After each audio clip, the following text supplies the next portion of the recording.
ونسلم علی رسولہ الکریم اما بعد۔ ام المومنین سیدہ عائشہ صدیقہ رضی اللہ تعالی عنہا بیان فرماتی ہیں کہ رسول اللہ صلی اللہ علیہ وسلم نے فرمایا، ان احدکم یأتیہ الشیطان، تم میں سے کسی کے پاس شیطان آتا ہے، فیقول من خلقک، اور آ کر کہتا ہے، یعنی دل میں وسوسہ ڈالتا ہے کہ تجھے کس نے پیدا کیا ہے۔ مسلمان وہ اپنے عقیدے کے مطابق یہ جواب دیتا ہے، فیقول اللہ، اللہ نے پیدا کیا ہے۔ فیقول من خلق اللہ، پھر شیطان دل میں یہ وسوسہ ڈالتا ہے کہ اللہ کو کس نے پیدا کیا ہے، الیاذ باللہ۔ فَإِذَا وَجَدَ ذَلِكَ أَحَدُكُمْ فَلْيَقُلْ آمَنْتُ بِاللَّهِ وَرَسُولِهِ، اگر تم میں سے کوئی بندہ ایسی کیفیت پائے، اس کے ذہن میں ایسا سوال آ جائے،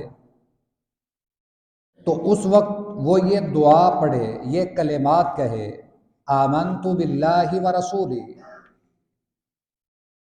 میں اللہ اور اس کے رسول پر ایمان رکھتا ہوں۔ فإن ذلك يذهب عنه، آدمی یہ کلمات کہے گا تو اللہ اس سے یہ وسوسے والی کیفیت کو دور کر دے گا۔ یہ حدیث مبارکہ مسند احمد، مسند ابی یعلا اور مسند البزار میں موجود ہے۔ امام طبرانی نے بھی المعجم الکبیر میں یہ روایت نقل کی ہے۔ یہ تو حقیقت ہے کہ شیطان ہر لمحہ ہمارا پیچھا کرتا ہے، وہ ایک لمحہ بھر کے لیے بھی سستی نہیں کرتا کہ میں انسانوں کو گمراہ کروں، اس میں وہ ذرا برابر بھی تاخیر نہیں کرتا۔ اب یہ بہت سارے سوالات ذہن میں ایسے آتے ہیں جو شیطان ہمارے ذہن میں پیدا کرتا ہے۔ پہلی بات تو یہ کہ وہ ورغلانے کے ایسے طریقے استعمال کرتا ہے کہ بعض اوقات انسان اس کے بہکاوے میں آ جاتا ہے۔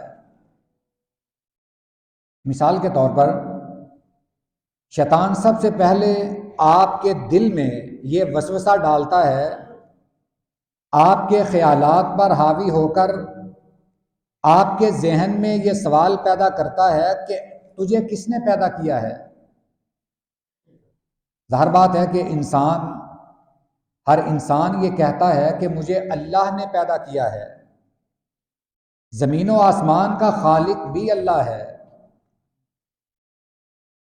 پھر شیطان یہ وسوسہ ڈالتا ہے، تجھے تو اللہ نے پیدا کیا ہے، مگر اللہ کو کس نے پیدا کیا ہے۔ یہ شیطان کی طرف سے ایک ڈالا جانے والا وسوسہ ہے۔ اور بعض اوقات جو کمزور ایمان والا، کمزور عقیدے والا مسلمان ہے، وہ اس میں بہت دور تک نکل جاتا ہے، وہ اس سوچ میں آگے بڑھتا جاتا ہے۔ ایسے سوالات ذہن میں آتے ہیں کہ اللہ کب سے ہے، کب تک رہے گا، یہ زمین کب سے ہے، کب تک رہے گی، یہ تمام خیالات اس کے ذہن میں آتے ہیں۔ یہ شیطان اس کے ذہن میں وسوسہ ڈالتا ہے۔ اور اس کا طریقہ کیا ہے؟ جب بھی ہمارے ذہن میں یہ خیال آئے کہ اللہ کو کس نے پیدا کیا ہے، ہم فوراً اپنے ایمان کا ثبوت دیتے ہوئے یہ دعا پڑھیں، آمنت باللہ ورسولہ، میں اپنے اللہ اور اس کے رسول پر ایمان رکھتا ہوں۔ یہ بات ہمارے وسوسے کو دور کر دے گی۔ بعض اوقات انسان بے معنی سوالوں کے پیچھے بھی پڑ جاتا ہے۔ آخرت کے بارے میں ہم بعض اوقات ایسے ایسے سوالات کرتے ہیں جن کی ضرورت نہیں ہے۔ مثال کے طور پر ہم یہ کہتے ہیں کہ کئی بھائی انہوں نے یہ سوال مجھ سے بھی کیا کہ قیامت والے دن ہم کیسے اکٹھے کیے جائیں گے، وہ کیفیت کیا ہوگی؟ تو یہ قرآن نے کیفیت بیان کر دی ہے۔ وَإِذَا الْقُبُورُ بُعْثِرَتْ، قبروں سے نکال کر اکٹھا کر لیا جائے گا۔ اب یہ کیفیت کیسی ہوگی، ان کو کیسے اکٹھا کیا جائے گا، اب یہ قبل از وقت بیان کرنا یہ تو انسان کے بس میں نہیں ہے۔ ہمیں آخرت کے سوالات کرنے کی بجائے آخرت کی تیاری کرنی چاہیے۔ ہاں، اگر ہم نے سوال کرنے ہیں، ہم سوال نماز کے بارے میں کریں۔ نماز کیسے پڑھنی چاہیے، اعمال کیسے کرنے چاہیے، اسلام ہمیں کیا سکھاتا ہے۔ جب ہمارا یہ دین مکمل ہو جائے، ہمیں تمام طرح کے مسائل سے آگاہی ہو جائے، پھر تو آدمی اگر پوچھ لے کہ قیامت والے دن کیا ہوگا، پھر وہ اور بات ہے کہ اب اس نے آخرت کی تیاری کر لی ہے، اب یہ قیامت کے بارے میں سوال کر رہا ہے، اب یہ آخرت میں اٹھنے کے بارے میں سوال کر رہا ہے۔ جب ہماری آخرت کے بارے میں تیاری نہیں ہے، جب ہماری قیامت والے دن جو اٹھنے کی کیفیت ہے اس میں اللہ کے ہاں سرخرو ہونے کی تیاری نہیں ہے، تو پھر ہم پہلے وہ سوال کریں جو ہماری آخرت کی تیاری کرنے والے ہیں۔ اسی طرح شیطان یہ بات بھی ذہن میں بٹھاتا ہے کہ اللہ کو کس نے پیدا کیا ہے، اور یہ افسوس کی بات ہے آج کل ایسے سوالات سوشل میڈیا پر بھی ہوتے ہیں۔ بعض نام نہاد سکالر حضرات وہ اپنی طرف سے سوال پیدا کرتے ہیں اور پھر اس کا اپنی طرف سے جواب دیتے ہیں، یعنی امت کو ایک نئی مشکل میں ڈالتے ہیں۔ ہمارے یہ جو میڈیاز ہیں، خصوصاً جو اسلام کے نام پر بنائے گئے ہیں، ان میں تو بعض ایسے ہیں کہ اگر آدمی ان کو سنتا ہے تو دنگ رہ جاتا ہے کہ یہ کون سا اسلام بیان کر رہے ہیں۔ ایک میں نے کلپ دیکھا، وہ بزرگ تھے، وہ یہ فرما رہے تھے کہ اگر آپ گھر میں کیلے خرید کر لائیں تو کیلے رکھنے کا سنت طریقہ کیا ہے؟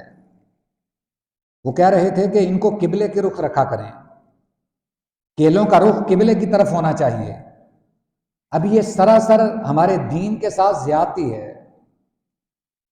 ایک کتاب اس کے بارے میں میں نے سنا ہے کہ نبی کریم صلی اللہ علیہ وسلم کی سنتوں کے بارے میں لکھی گئی ہے، اور اس میں صرف استنجا کرنے کی 70 سے زیادہ سنتیں بیان کی ہیں، اور یہ وہ سنتیں نہیں ہیں جو نبی کریم صلی اللہ علیہ وسلم نے بیان فرمائی ہیں۔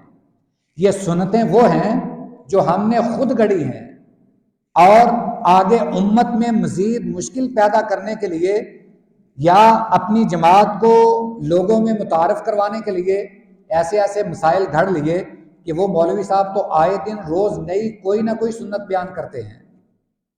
ہمارا دین اس چیز سے منع کرتا ہے۔ ہمارا دین مشکل نہیں ہے، اور ہمیں یہ چاہیے کہ ہم بھی اس کو مشکل نہ بنائیں۔ دین ہمارا سادہ سا ہے اور اسے اسی حالت میں رہنے دینا چاہیے۔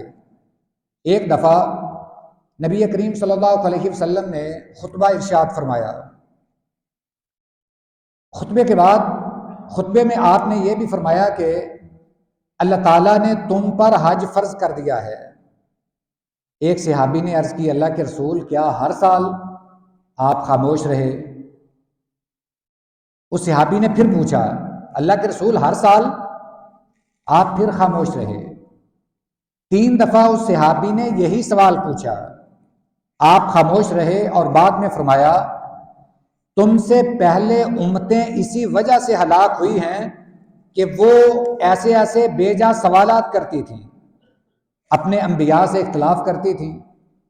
اگر تمہارے سوال کے جواب پر میں کہہ دیتا کہ ہاں ہر سال فرض ہے، پھر اللہ کی طرف سے یہ تم پر فرض ہو جاتا اور تم کبھی یہ عمل ادا کرنے کی طاقت نہ رکھتے، پھر ہر سال تم حج نہ کر سکتے۔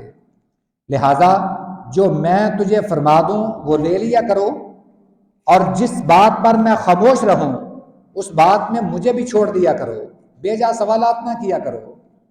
اسلام یہ ہے، کم از کم جو مسائل اسلام نے ہمیں بتائے ہیں ہم ان پر تو عمل کریں، ہم وہ تو سیکھیں۔ اسی طرح شیطان ہر وقت ہمارا پیچھا کرتا ہے، طرح طرح کے ذہن میں یہ سوال پیدا کرتا ہے کہ یہ کیسے ہوگا، یہ کیسے ہوگا، آخرت کے بارے میں، اللہ کے بارے میں، قیامت کے بارے میں۔ تو ہمیں یہ چاہیے جو اسلام نے ہمیں بتا دیا ہے اس پر عمل کریں، اور خصوصاً جو اللہ کی ذات کے بارے میں ہمارے ذہن میں کوئی سوال پیدا ہو، ہم فوراً آمنت باللہ ورسولہ یہ دعا پڑھیں اور اللہ کی پناہ مانگیں۔ اللہ تعالیٰ سے دعا ہے اللہ یہ باتیں سمجھنے کی ہمیں توفیق عطا فرمائے۔ وآخر دعوانا ان الحمد للہ رب العالمین۔